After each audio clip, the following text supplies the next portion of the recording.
Livro de Gênesis, capítulo 1, versículo 1.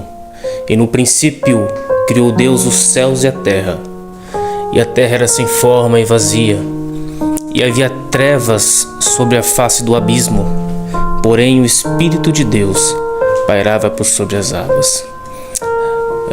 A palavra vai nos descrever o início da criação. O livro de Gênesis quer dizer o princípio, que no princípio tudo era sem forma, tudo não tinha uma organização. Era algo que você olhava e falaria: olha, isso precisa de organização.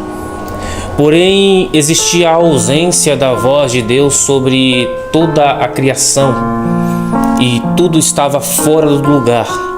E decidiu Deus dar sentido a tudo aquilo que havia.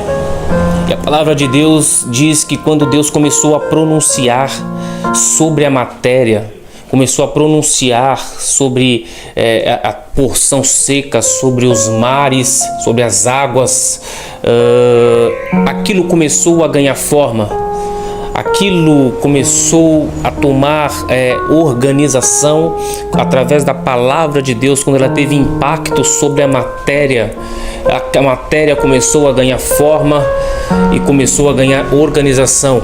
E aquilo que estava fora do lugar aos olhos de Deus, e talvez aos meus e aos teus olhos, se pudessem ver, começa agora a ganhar uma certa forma pelo poder do impacto que a palavra de Deus tem sobre a matéria. Primeira coisa que eu tenho para você hoje é: através da palavra de Deus é que as coisas voltam para o lugar. Através da palavra de Deus é que aquilo que está sem forma volta a ganhar forma. Que através da palavra de Deus é aquilo que está sem organização começa a ter organização. Talvez você hoje esteja dentro da sua vida, seja ou área da sua vida, algo fora do lugar, algo sem organização. Você olha e fala que a sua vida está um caos. Pode ser a sua vida espiritual. Tem muitas pessoas que entram dentro da igreja, só que a vida é um caos. A vida não tem forma de Cristo. A vida não tem forma de um servo de Jesus, de um servo de Deus.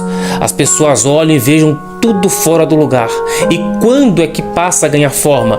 Através do poder da palavra, através do poder das Escrituras. Todo cristão, quando ele começa a ser ensinado através das Escrituras, ele começa a ganhar forma de um filho de Deus. Então a palavra para você hoje é: tudo aquilo que está sem forma sobre a sua vida, coloca a palavra de Deus sobre ela e vai voltar a ter organização. O que está fora do lugar vai voltar para o lugar. O que está sem forma vai voltar a ter forma. E aquilo que está um caos na sua vida espiritual vai voltar a ter organização diante de Deus. A palavra diz que Deus começa a pronunciar sobre a matéria. E Deus começa o seu processo de criação dizendo: haja luz. E que haja separação entre luz e trevas. Deus faz separação. A primeira ordenança de Deus, quando Ele cria a luz, é que haja separação entre luz e entre trevas. E Deus começa a dar forma a todo o seu processo de criação. Cria a porção seca, cria os mares, cria os luminares no céu, cria os animais do céu, dos mares e da terra. E quando Deus cria toda a terra, o seu processo de criação, ele vai criar, ele vai falar que não teria homem para lavrar o solo. E não havia chuva naquela época, então uma neblina subia, uma espécie de vapor subia da terra e regava toda a superfície, porque não tinha ninguém para regar o solo, não tinha ninguém para arar o solo. E a ideia nasce no coração de Deus de criar a humanidade. Ele vai dizer dentro do seu coração, dentro da sua essência: façamos o homem à nossa imagem e semelhança. Repare que Deus vai dar um propósito para o homem. Antes do homem conhecer o propósito, Deus já sabia o propósito que tinha para ele: arar o solo, cuidar da terra. daquilo que Ele criou, daquilo que Ele fez, daquilo que Ele designou. Deus vai criar o homem do pó da terra.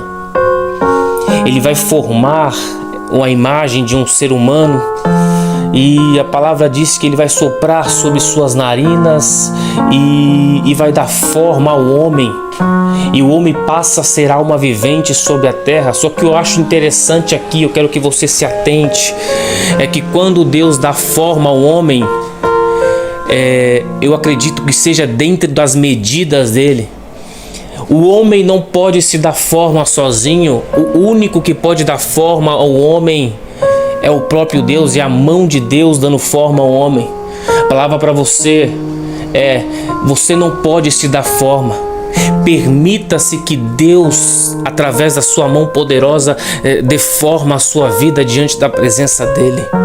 Muitas pessoas querem se formar homens de Deus, só que não existe eu me formar homem de Deus. Existe eu estar debaixo da mão dEle. Existe eu estar debaixo da vontade dEle. Repare que quando o oleiro no livro de Jeremias está moldando o homem, o barro que está sendo moldado não suportou o processo e ele se quebrou, mas o barro está debaixo da mão do oleiro, e o oleiro pegou o mesmo barro e deu forma segundo bem lhe pareceu, segundo bem ele quis, ou seja, não foi da forma do barro. O barro não pode se dar forma. O único que pode dar forma e que o barro suporte o processo é o próprio Deus. A palavra para você hoje é: permita-se que Deus dê forma à sua vida. Permita-se que Deus dê forma ao barro. Talvez você esteja muitas vezes querendo se dar forma, querendo ser da sua forma, da sua maneira, só que não existe você ser cristão da sua forma e da sua maneira. Dentro das Escrituras só existe uma forma de ser homem de Deus e mulher de Deus, e é da forma debaixo da mão de Deus.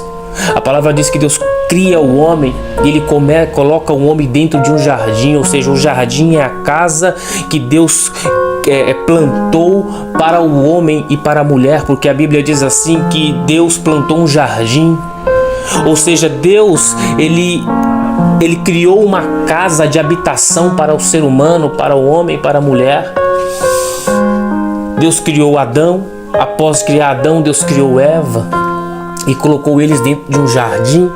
Ele deu uma ordenança para Adão e Eva, dizendo: olha, de todo o fruto do jardim podereis comer, mas dessa árvore do conhecimento do mal, do bem e do mal não comerás, porque no dia que tocares e comeres morrerás.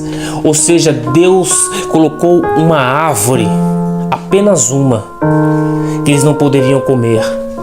E a palavra diz assim que aquela árvore estava no meio do jardim. Eles passavam todo dia por ela, mas eles estavam debaixo de obediência a Deus. A palavra diz assim que Deus deu um poder ali ao homem de decisão, o poder de escolher, mas também Deus deu a consequência das suas escolhas, e a consequência das suas decisões, e a consequência dos seus atos. Você tem o poder de decisão, você tem o poder de escolha, mas com as suas escolhas, elas vêm também as consequências. As suas escolhas hoje vão influenciar o seu futuro, vão influenciar o seu presente. Cuidado com as suas escolhas. A palavra diz que de alguma forma o diabo veio em forma de serpente e disse a Eva: "Ô Eva, o que Deus disse referente à árvore do conhecimento do bem e do mal?" Repare que Satanás, ele tenta distorcer a palavra de Deus, não é desde agora, é desde o Éden. Quantos profetas, quantos falsos profetas estão surgindo na nossa geração, distorcendo com as suas heresias a palavra de Deus. Repare que Satanás, ele vai dizer assim: olha Eva, é claro que não morrerás. Satanás aqui, ele vai tentar de alguma forma distorcer o que Deus falou. Deus foi muito claro dizendo: se você tocar, você vai morrer. Ou seja, não é apenas se comer, no simples ato de tocar, Adão e Eva não podiam tocar. Adão e Eva estavam debaixo de obediência, só que Satanás veio influenciá-lo. E o que eu acho interessante aqui é que o poder de decisão é seu, só que muitas vezes a influência vem de Satanás, sim, mas o poder de escolha, de fazer, de cometer o ato é seu. A palavra diz assim que Satanás tentou distorcer a mensagem que Deus deu para Eva e que Deus deu para Adão. Quantas mensagens você tem ouvido na nossa geração, não segundo as escrituras, não segundo o que Deus falou, mas sempre tentando distorcer de alguma forma para poder encaixar o que eu acho dentro da vontade de Deus, encaixar o que eu acho dentro do plano de Deus. O plano de Deus é perfeito. Deus não tem que se encaixar naquilo que eu acho. A vontade de Deus é perfeita, é agradável. Satanás veio com uma mensagem de heresia dizendo: olha, é claro que não morrerás, tentando amenizar o pecado de Adão e Eva. Quantas mensagens estão tentando amenizar o seu pecado, deixar você confortável diante do ato da desobediência da vontade de Deus. A palavra diz assim que Eva toca, Eva come, e no princípio parece que não é nada, ela não sente nada. Só que a palavra diz assim que ela dá ao homem, dá ao seu esposo, Adão come também, e só quando Adão come é que eles começam, os olhos deles se abrem, parecendo que eles estavam nus. Ou seja, aparentemente parece que não está acontecendo nada. E você se conforta no seu ato e no seu pecado, achando que não tem consequência, que não vai acontecer nada. Mas a palavra para você hoje é: toda atitude que você tem em desobediência a Deus tem consequência. Toda atitude que você tem diante de Deus, diante das suas decisões, tem as consequências dos seus atos. Satanás quer lubriar a sua mente dizendo que não vai acontecer nada, que não tem consequência, porque ele quer destruir tudo aquilo que Deus construiu para você. Deus te deu uma casa, Deus te deu a palavra, Deus te deu intimidade, porque a palavra diz que todo final de tarde Deus descia para conversar com Adão. Ou seja, Deus tem compromisso com você, Deus tem compromisso com Adão, Deus tem compromisso com Eva. A palavra diz assim que quando Adão comeu e no final da tarde Deus veio visitá-lo, a palavra diz que Adão já não estava posicionado no lugar de oração, porque diálogo é oração. Ou seja, uma das atitudes que você tem que ter diante de Deus é posicionamento. Separar lugar, separar ambiente para conversar com Deus. Mas a palavra diz que Adão, tendo um lugar para conversar com Deus nesse dia, a Bíblia não fala qual. Nesse dia, quando Deus veio conversar com Adão, ele já não estava posicionado no lugar de oração, porque ele estava envergonhado do seu ato. Tudo que Satanás quer é te trazer vergonha, é te trazer aflição. E o que Adão fez? Adão se escondeu. Só que a palavra diz que Deus continuou chamando ele: Adão, onde você está? A pergunta para você que está ouvindo essa mensagem é: onde você está? Onde você está se escondendo? A palavra diz que Adão, ele fez algumas folhas de figueira para poder cobrir a sua vergonha. Quantas pessoas estão dentro da igreja tentando cobrir a sua vergonha, tentando se esconder?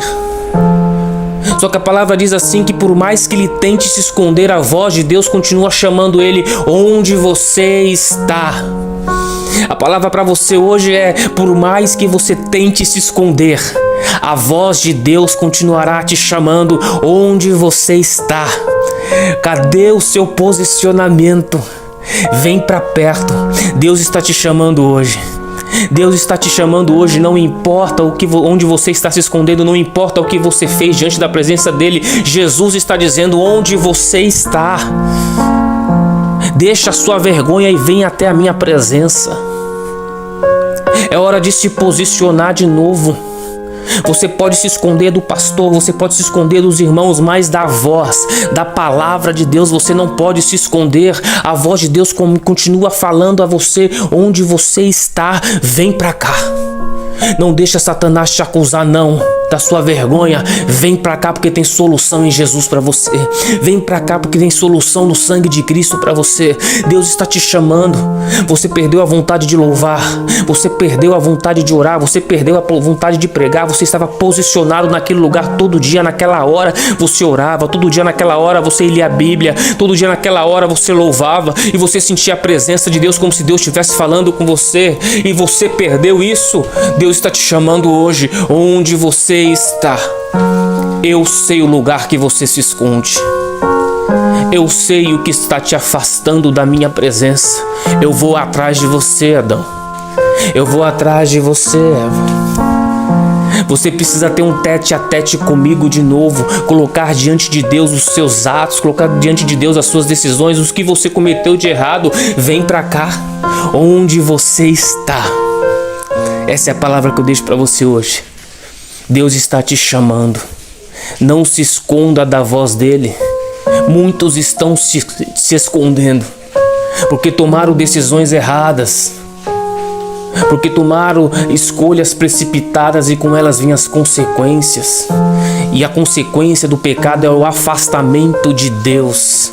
Mas Deus, pelo seu Filho amado Jesus, Ele te chama dizendo: onde você está, eu estou te chamando. Volte a se posicionar na minha presença. Essa é a palavra para você hoje. Volte a se posicionar, volte a orar, porque você ainda tem esperança na sua casa, ainda tem esperança de ouvir a voz, ainda tem esperança de sentir a minha presença. Não se afasta de mim novo. A palavra para você hoje é: não importa onde você está, eu vou te achar. Em nome de Jesus, Deus te abençoe poderosamente.